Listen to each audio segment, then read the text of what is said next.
ஜவுளி பூங்கா அமைக்க போறோம். சேலம் அரசு சட்டக்கல்லூரிக்கான விடுதிகளுடன் கூடிய நிரந்தர கட்டடத்தையும் ஈரடுக்கு பேருந்து நிலையத்தையும் திறந்து வச்சிருக்கேன். போடிநாயக்கம்பட்டி ஏரி, அல்லிக்குட்டை ஏரி, மூக்கன் ஏரி ஆகிய புனரமைக்கப்பட்டிருக்கு. பொதுமக்களோட நீண்டகால கோரிக்கை ஏற்று அம்மாப்பேட்டை பகுதியில் ரயில்வே மேம்பால பணிகள் நடந்துகிட்டு இருக்கு. இதோட தொடர்ச்சியாக தான் இந்த நிகழ்ச்சி மூலமா தருமபுரி, கிருஷ்ணகிரி, சேலம் மாவட்டங்களுக்கு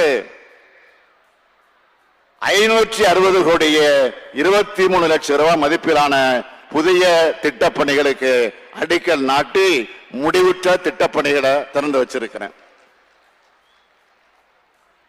8736 பயனாளிகளுக்கு நலத்திட்ட உதவிகளை வழங்கியிருக்கேன்.